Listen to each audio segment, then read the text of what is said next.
Or what we're looking at today is really relevant topic in the UX and research space in general, but navigating the UX or navigating UX in the world of AI. I have the pleasure of introducing Dev. So I'm Brett Krajewski. I'm the VP of Research here at Accelerant. Um, I have the pleasure of introducing Dev. Dev and I worked together for around 3 years or so, formerly at Walmart. He's now at First American Insurance, and he's a director of design and research there with a plethora of titles to go along with what he's doing and all of his credentials academically. And he is working on a PhD as well. So I'm sure he'll add that in the near future. But Dev, I'll throw it over to you. I know you have a hard stop at 4, so Yeah, yeah. Thanks for awesome. having me. I'm gonna go ahead and share. I put together like a little deck. And Brett, if you could, I guess, manage the questions and then just interrupt me Yeah, if they're coming through. sounds good. All right. Can you see my screen? Perfect. You can? Okay, cool. So as Brett mentioned, we're here to talk about navigating UX in the AI world. I know this is like a hot topic right now. And to be very honest, I'm just gonna put it out there. Um, This is similar to like when anytime there's like an industrial revolution, we're kind of living through it right now digitally.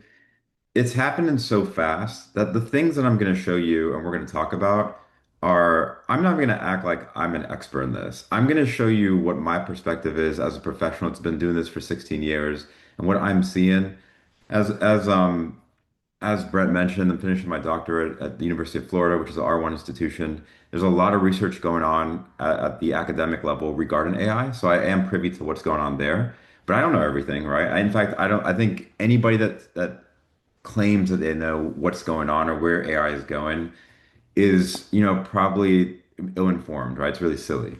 With that, I do want to do a quick intro. As Brett mentioned, my name is Devon Singh. I go by Dev.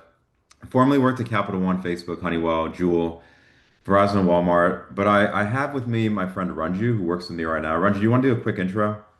Yeah, sure. Hi everyone. My name is Ranju. Yeah, I joined First American recently after interning for them as a product design, and now I'm a product researcher. I'm currently a grad student at NYU, and I'm wrapping that up right now, and I'm working on my thesis. So yeah, excited to be here. So one of the reasons I pulled in Ranju was that, I'm kind of like an old dog in UX, right? Like I've been formally trained. I've been doing this for 16 years. This is my 17th year. And what Ranju represents is a fresh perspective, a fresh lens. She's at NYU right now. She's finishing up her last quarter. She's actually been engaging in AI even before a lot of the corporations were doing it, right? Just like so I think by having like the interplay between someone like myself, who's a veteran in the field, and someone like her, it's gonna make the discussions more just fruitful in general. So that said, I will just say this. I always do this with all my talks. I give a lot of these talks every year, but are representing ourselves. We're not representing an employer organization, although we do obviously are employed by a specific organization. Anything that we say here is just our own view. With that said, the way we're going to do this is we have several topics, and with each topic, you're going to see a blue screen like this. And I'm going to try to make this as interactive as possible. I know it's a pretty big group, but first to the audience, right? Like, what was your initial reaction to AI? So when you first heard about AI, and whether it was the doom or the gloom or even positive, what was your initial reaction to AI? So type in the chat. And I can't see the chat, so maybe Brett, you can maybe just summarize what you're seeing or Yeah, I'll let you know when people start interacting. yeah.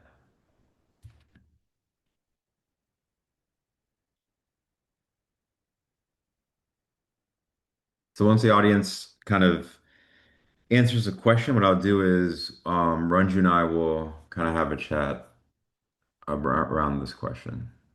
So okay, I can see the chat now. So I see skeptical, then amazed, disappointed, seemed like a lot of hype, same as Anna. Yeah, I mean, I'm seeing the word skeptical, hype, right? You often see this, right? Anytime there's like a change in technology. Um, As I mentioned, I did work at Facebook before they were known as Meta back in 2015. I still remember very vividly back, I think it was 2016 when they were talking about like the VR worlds, and this was from the presentation then. I think it was 2016, and Zuck had talked about like, what if we can use something like Oculus Rift to engage with the world, right? And I remember I was also skeptical of this when it first happened, because my first question as a UX folk was like, well, what is the job to be done that we're solving here? What does it solve? Or are we just like slapping VR into something? So my initial reaction to AI was the same reaction I had back in like 10 years ago to VR was well, what is this solving really, right? So I was very skeptical at first. Obviously, since then, I don't think anybody could have predicted how fast it grew, right? And how much it's changed the landscape or even the market pressure. But I was very, very skeptical at first. But I'll pass the round. What was your initial reaction? Yeah, I think for me, definitely at first from like the more personal standpoint, it was a little I mean, it was very like I guess Fahrenheit 451 is what was always coming to mind for me of like that book that talks about like technology and its sort of permeance and like the way society develops around it. So that was me grappling with that for sure. But then when it started entering like the UX space, honestly, I was really surprised at first because I always felt like UX is so human centric that there's a little bit more of a barrier of entry for that. So I was like, it was utilized, but like I really only started like fully diving deep into like how we could use it during like my work in my master's. I took like a course on experience design and AI, and that really helped me grapple with like the ability to like use this thing, but also maintain like the ethics and building on like the existing processes that we have to kind of keep design like an empathy focused thing. I feel like it is possible to do that and balance it. It's just you need to be intentional about it. So that was my sort of reaction. Yeah, I noticed your image you chose was about like chatbots. You want to talk about that or like natural language processing? Yeah, I feel like it's such an interesting like I think the thing that's scary is how fast these things develop and how fast these things are like actually able to, I guess, keep up and create effective like results. Like I mean, when I think of like a year ago, like if you're typing into Claude and you're asking like something versus like now, it's like gotten to the point where you can pick like it'll give you options you can select from and like ba make its decision based on what you're selecting and things like that. And so there's such a rapid growth that I think even the internet, like there was a little bit more of this like steady, but like, it was growing. But this is like, I don't think any of us have seen this before. So I think that's the part where for me, it was like at first, there's like possibility to it, but I think that possibility like has that other side of like being intentional with that sort of power. Yeah, absolutely. So kind of moving on, I do want to address the elephant in the room. At this point, I think most people in our industry have seen this talk by the design lead from Anthropic about like don't trust the design process. I have to bring this up because it's like on every feed in LinkedIn that I see or in social media. And if you haven't seen it, right, it is a pretty cool talk. You can just YouTube it. But some of the key takeaways that Jenny Wen says is that essentially like traditional design process feels outdated. UX should pair with engineers to make prototypes with real data, right? And interactions, and to consider like a design, some sort of fusion of a design product tech generalist. And really the end goal is to kind of shrink the roadmaps. So this is something that's been kind of like, all over the internet right now. Right now. I think it was reported by like Lenny's podcast has a thing on it that was really from a PM lens, right?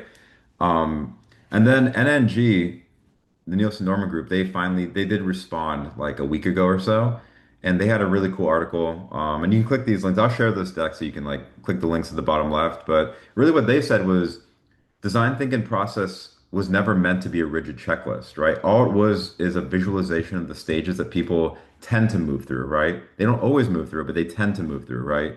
And instead of thinking about it as like to challenge UX folks to consider like process compression rather than abandonment, right? So one of the things, if you think about it, if you take both these arguments like side by side, right? One saying like the design process feels outdated, and the other one saying like maybe, but instead of thinking like let's abandon that, let's keep it, but also let's just think about more of a compression. They do have some like the researcher in me is thinking like there are themes that you're seeing here, right? They both are talking about the need to move faster, the argument to move faster, about shrinking roadmaps, compression, right?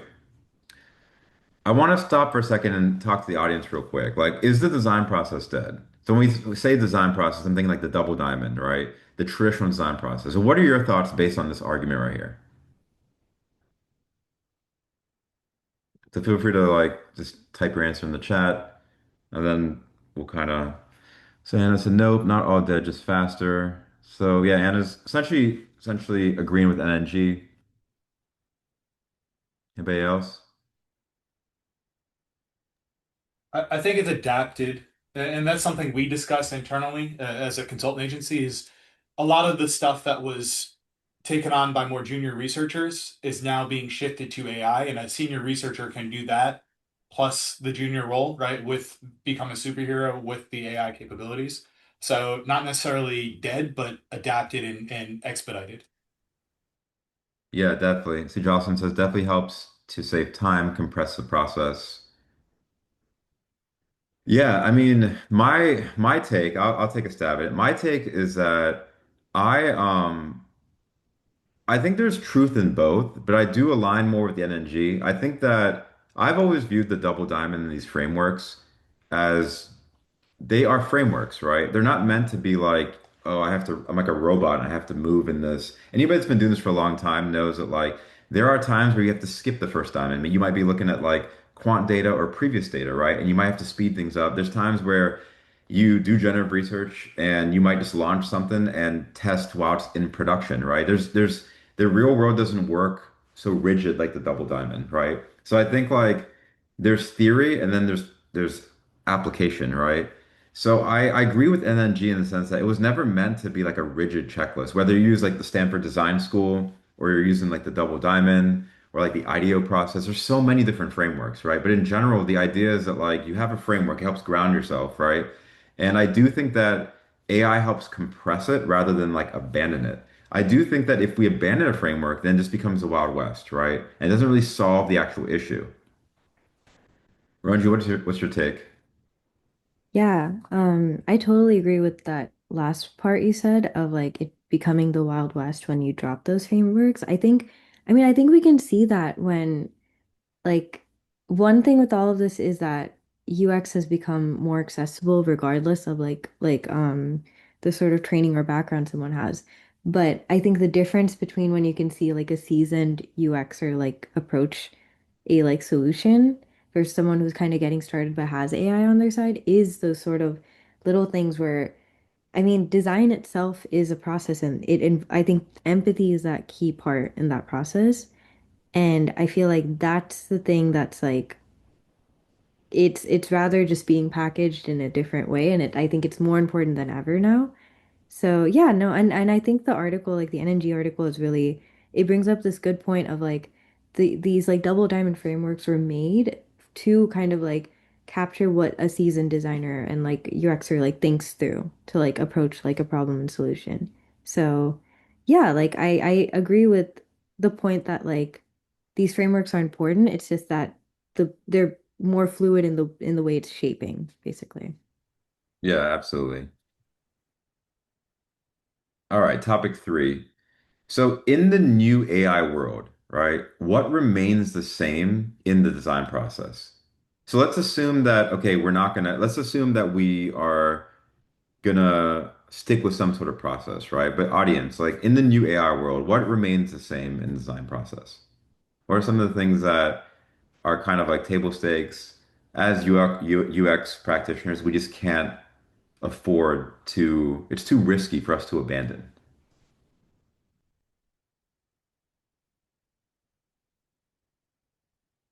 Let's see some.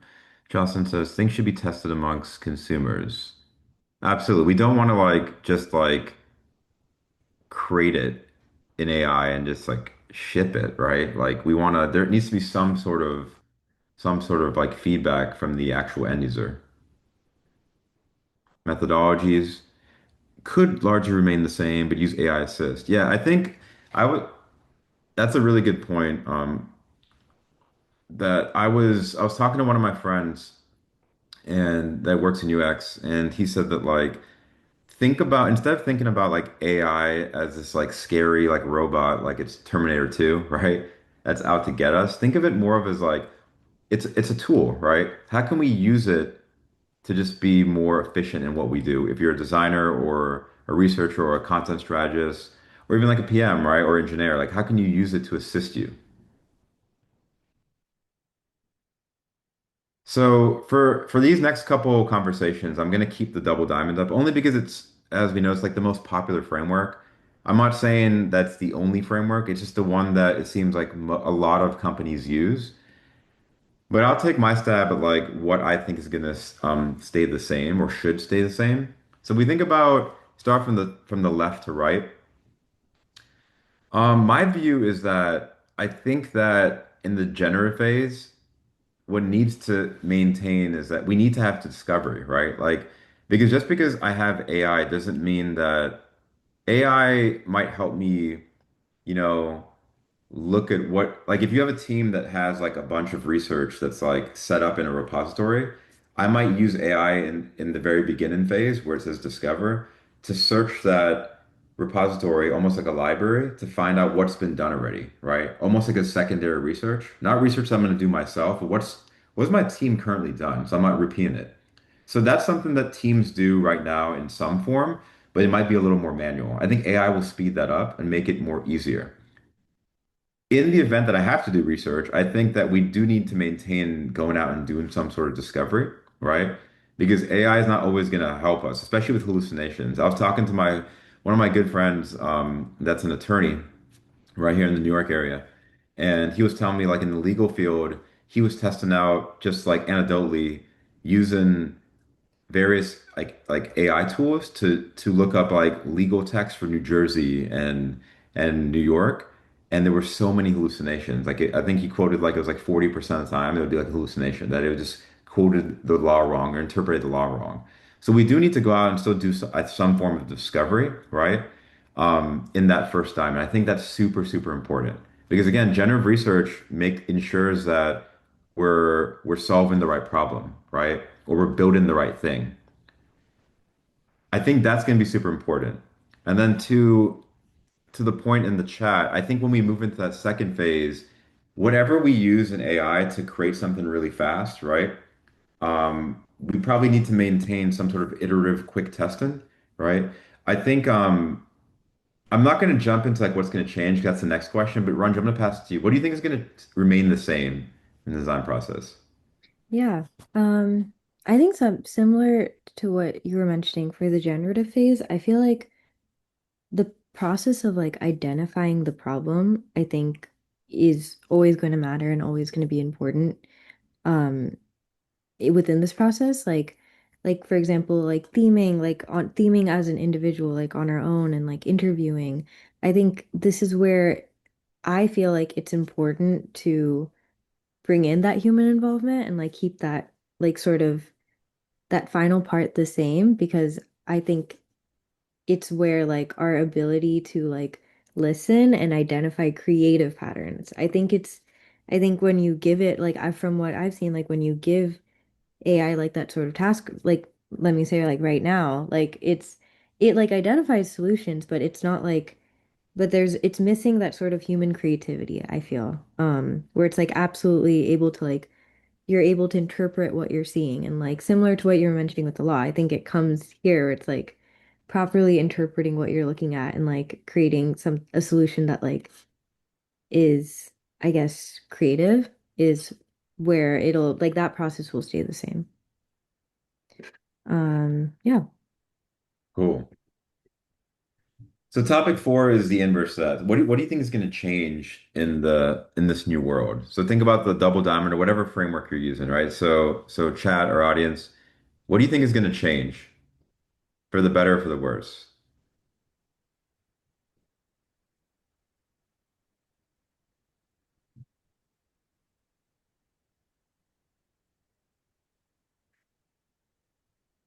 So it says, I think nuance will be lost when it comes to data interpretation.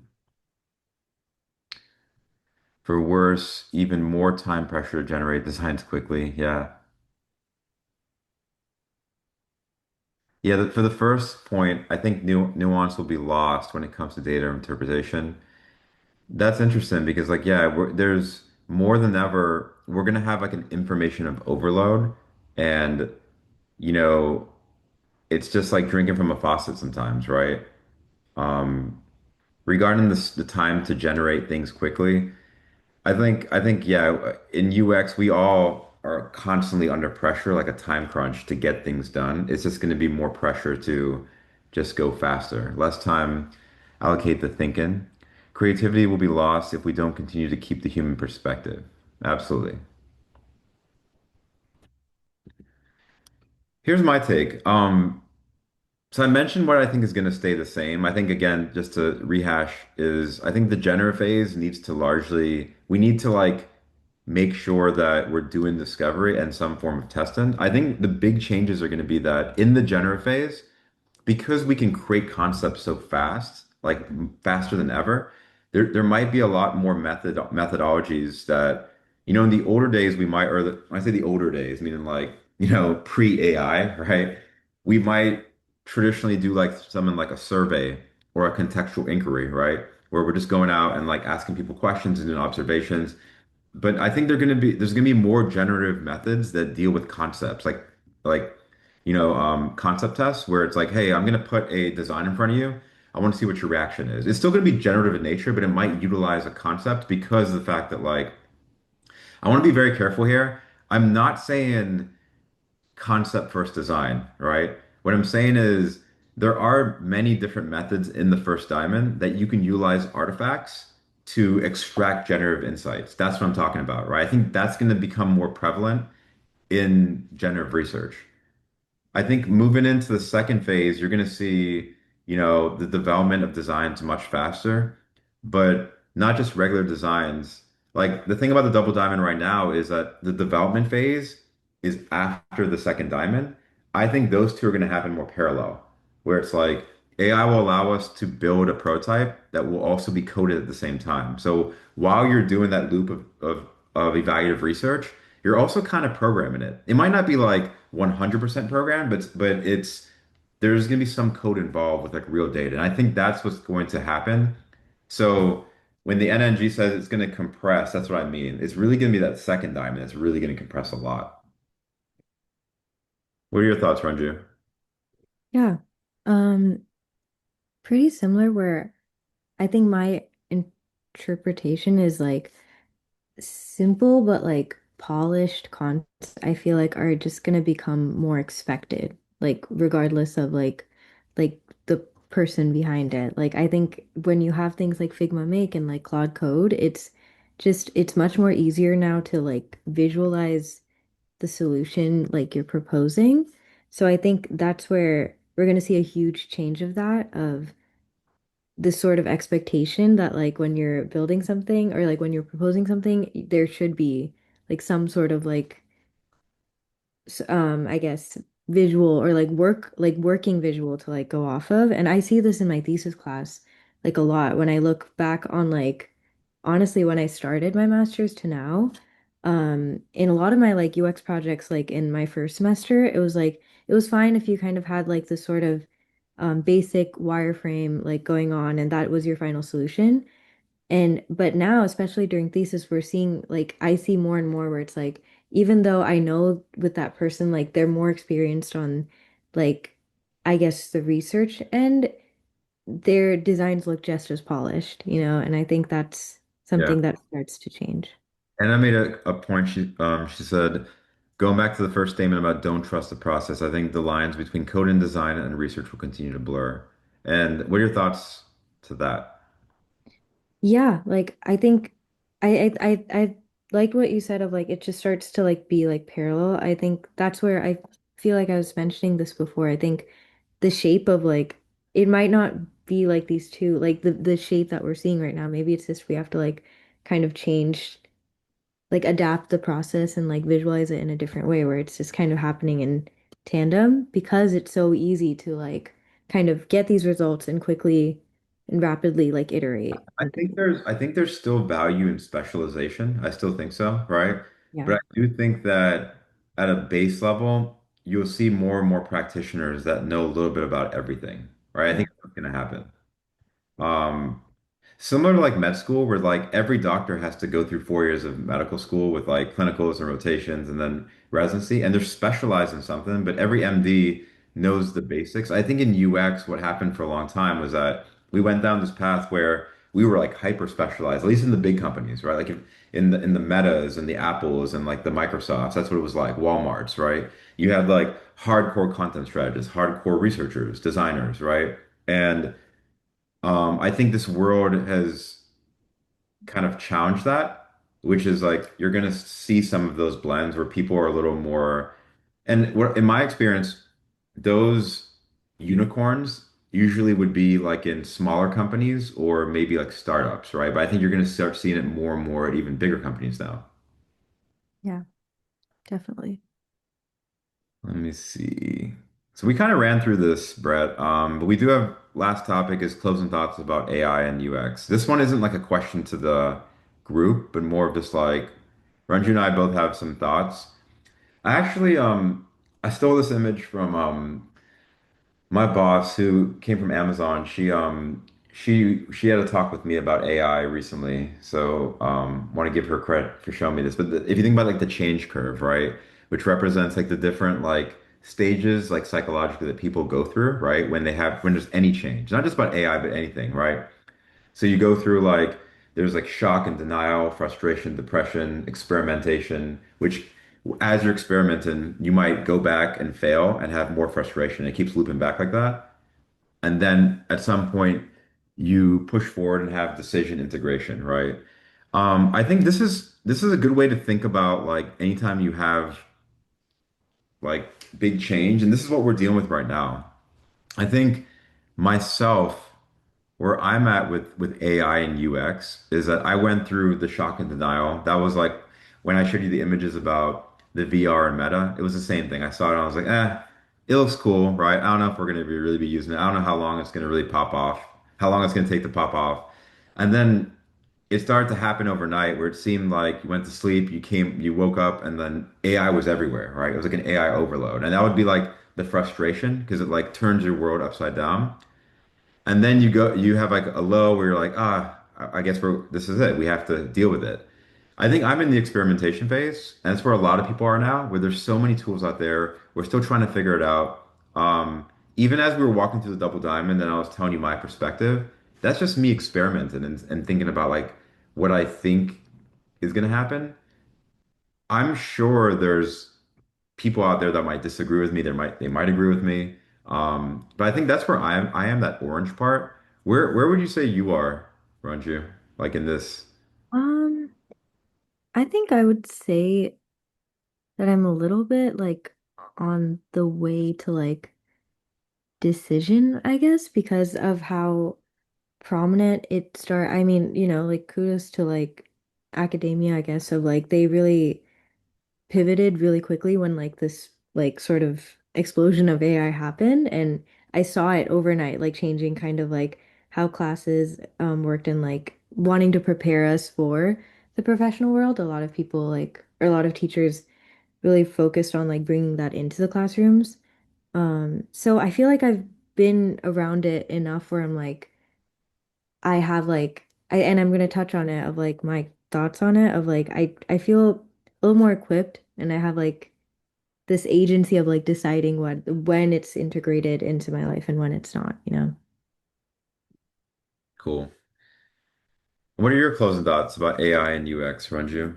Yeah, so I think we're at this really interesting point in time where we're at the precipice of like we have the ability to kind of shape how this all of this kind of shakes out and where we like where our role is in this and also where the AI is, like even if it's exploding and it feels like bigger than us, I think at the end of the day we still have that agency and um ability to kind of shape how this goes. And I think that's where ethics and like frameworks come in I learned about this like framework from class called created by Anthropic, like the 4D fluency framework.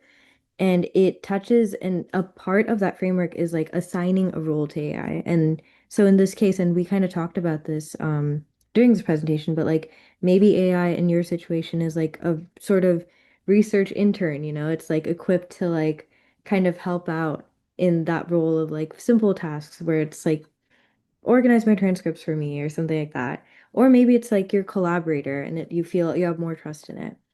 And so that's where I think like we still have this sort of choice and decision on like how the boundaries that we're creating um and where we like kind of explore and see how our work can be better like as designers and as UXers. So, yeah. Yeah, absolutely. I think I agree with that. I think we are definitely building the bridge as we go. And there are times where it could seem scary or frustrating, but just to remind any practitioner that spent a lot of time in the field that it doesn't necessarily have to be doom and gloom. It's easy to go on LinkedIn or read like a Medium article or watch YouTube video, and it seems like the sky is falling, right? But it doesn't have to be like that. It's all perspective, right? Um, I've been surprised at what, as a researcher, like what AI can do that's really cool. Like things like being able to like read through all of my notes and code and find themes faster than I would have to go do manually. I still think there is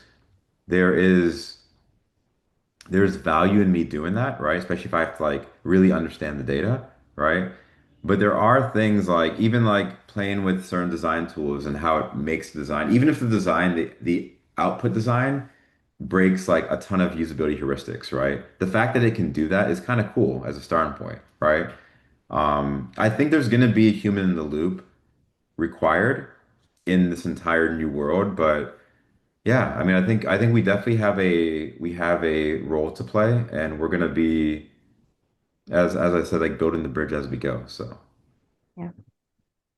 So that's pretty much what we have, group. I know it's like a really quick chat, but we kind of put this together, and I tried to keep it really current, right? But I'll take any questions anybody has. Feel free to, Brett, how do you want to do this? Do you want them to come off of mute? They'll put it in the chat and we can just ask it there. I have some softball questions for you and more so for you to expand and want to hear your thoughts. But you talked a bit about the where we're at with AI, right? And acceptance or denial, and everyone's at that, I guess, different stages of grief, right? You can equate it to. What are your thoughts? Is it the integration stage, or where do you see it across the line? Where you said like it's the Wild West right now, right? Where you don't know what tools you're using, you're exploring, you're trying to figure that out, you don't know how to use it, and we're all kind of out there and trying to figure that out. At what stage do you think we start having a processy, right? Because you can Yeah, I think what's happening right now, and again, this is just my own subjective opinion, and this is from me talking to my friends at other companies within the Fortune 50, is that like I think what's happened is that there's market pressure right now for every company to use it because there's always that fair like let's say Brett, you, me, and Ranju are in the field of making, I don't know, I have a protein shake here, like protein shakes, right? And let's say the manufacturing for this protein shake is right now it's all manual right now, whatever. And we start we start hearing about AI and we're like, wait, man, if we don't get you start integrating AI in our process, what if the other company that makes protein shakes down the street is using it and they beat us to the punch?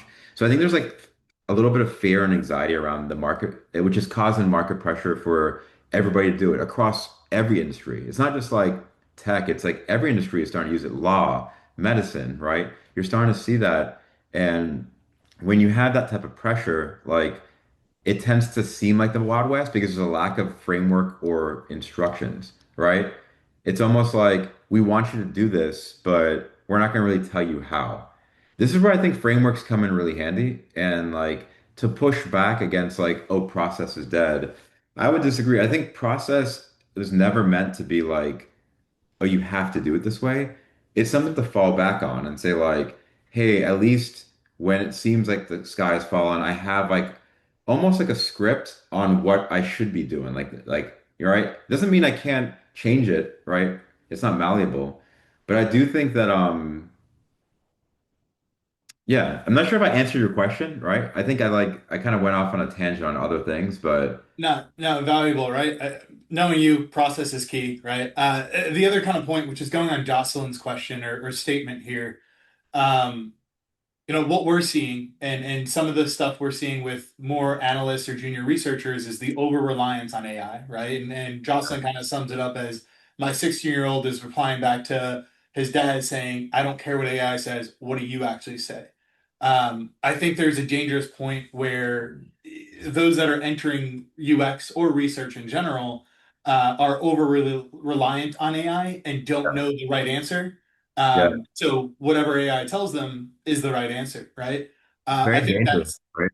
yeah, It's absolutely. very dangerous. I mean, like I going back to my friend that's an attorney.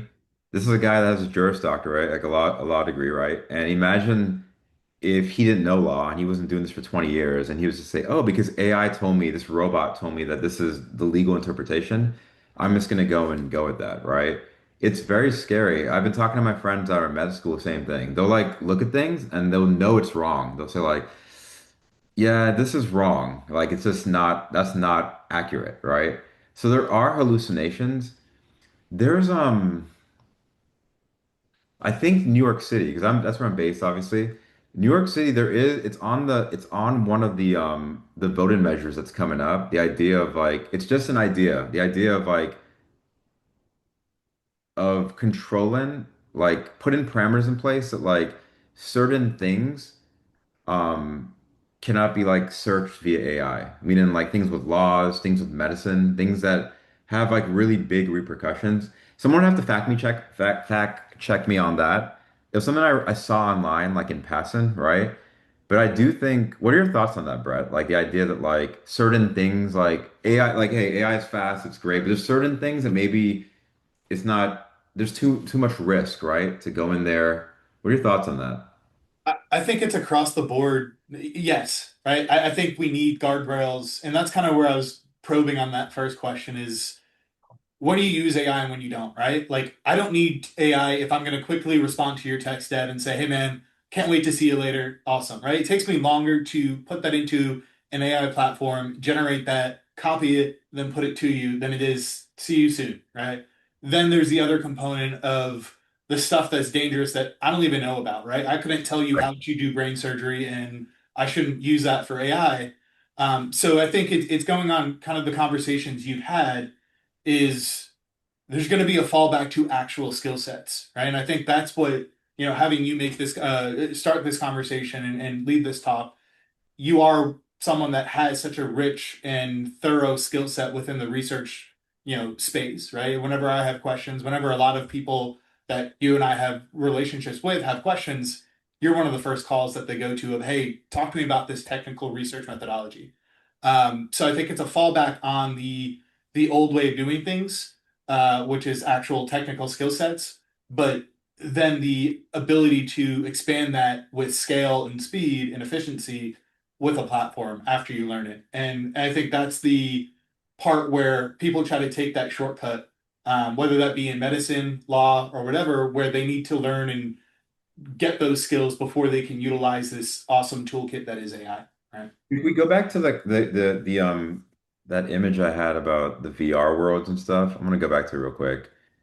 I remember when this came out, the idea here was that Dad, you have both screens up, like or not both screens, yeah, moving that.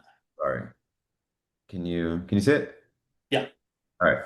Yeah, if you look at the image on the right, the interesting thing about the image on the right was the idea here was that you're wearing like a VR headset to look at so you're looking, your eyes are looking at a screen, and then in the world you're looking at another screen. It's like so like meta. I think that's where they got the name meta right from, but it was just so weird to me at least that like I guess what I'm trying to say, like to your point, like I think that there's gonna be a normalization, right, of the excitement of anything. Anytime you see like something that's new, right? There's always excitement and people react to it, markets react, right? And I think at some point, once people realize and the industries realize what are things really good for, like what is this tool good for and what is not good for, and there's more research out there that shows that hey, we might not want to use it for this, right? you're going to start to see a normalization of like the usages of it. You see with even things like Waymo and stuff, right? Like it came out, people were scared about it. It was I saw videos of like crazy accidents of like these cars like flipping out and crashing into pedestrians and stuff. And then there was like laws passed and like, it's starting to normalize like the use of it, right? It's gonna take time for us to really understand like how to use it properly. Like even when we walked through the double diamond and we were talking about like like how it's gonna change and how it's like we're such in the early phases right now. It would be so like irresponsible for me to be like, oh, this is what's gonna happen. This is what's gonna happen. Nobody really knows.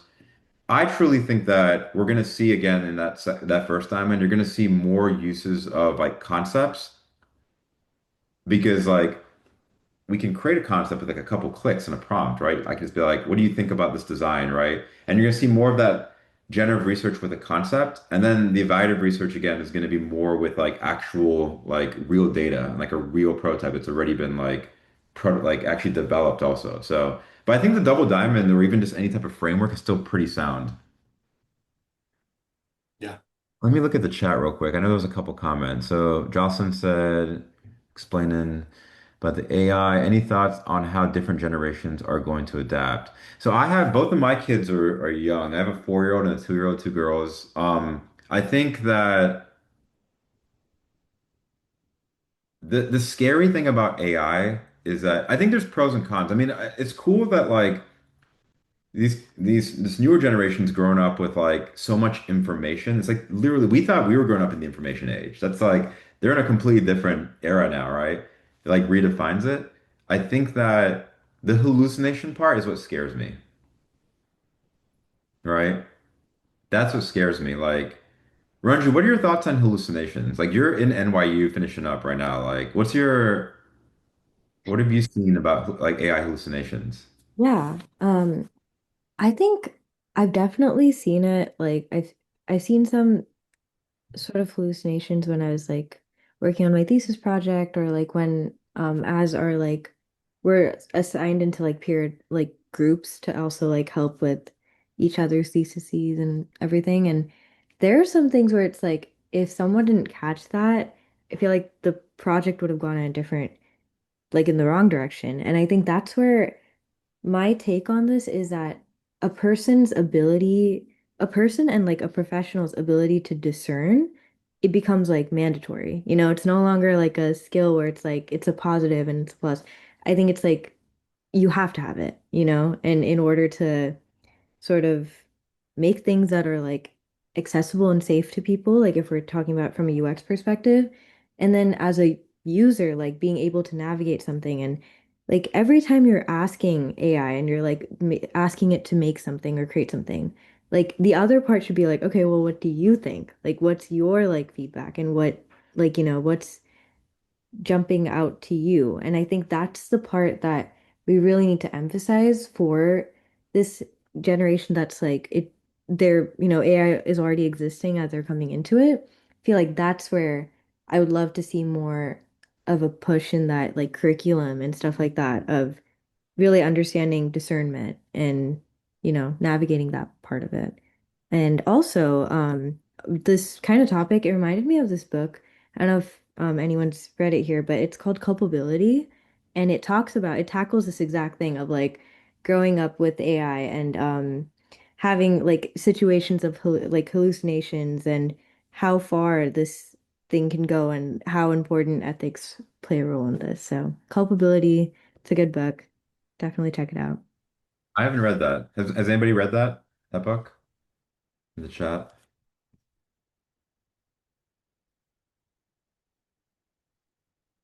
I don't see anybody. There was another comment that talked about like I'm just going to read it. The frameworks and methodologies we know are important to hold because it helps us establish a standard and understand where AI can fit in the process. When we blow up everything, abandon frameworks, and just say use AI to be fast, that's where it can become dangerous. I think so. I think like again, I think there's like this misconception that frameworks are meant to be like scripture, like you can't break from it. I've I haven't used the double diamond like to scripture since like my early years in my career. Because anybody that's been in this field for a long time knows, and Ranju, I mean, keep me honest, right? As someone that's newer in the field, coming straight out of university, right? Like you came out with this mental model of like, oh, this is the double diamond. This is a framework.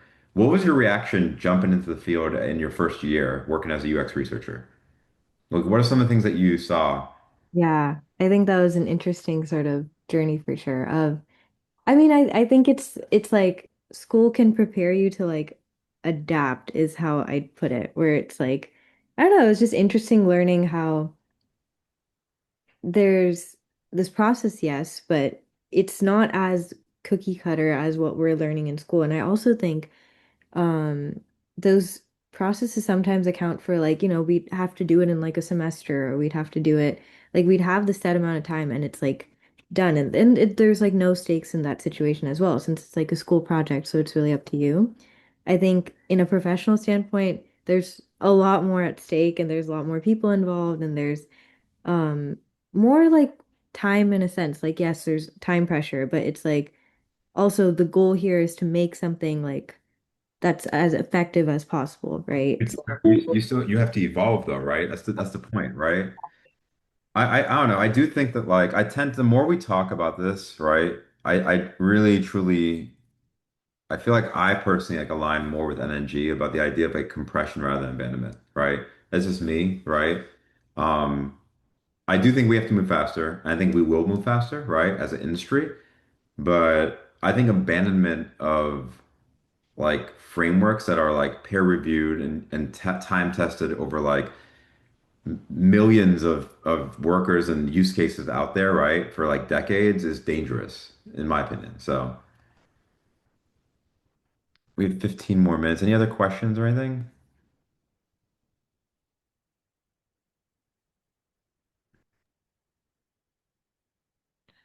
If not, we can give everyone some time back. Dev, always a pleasure.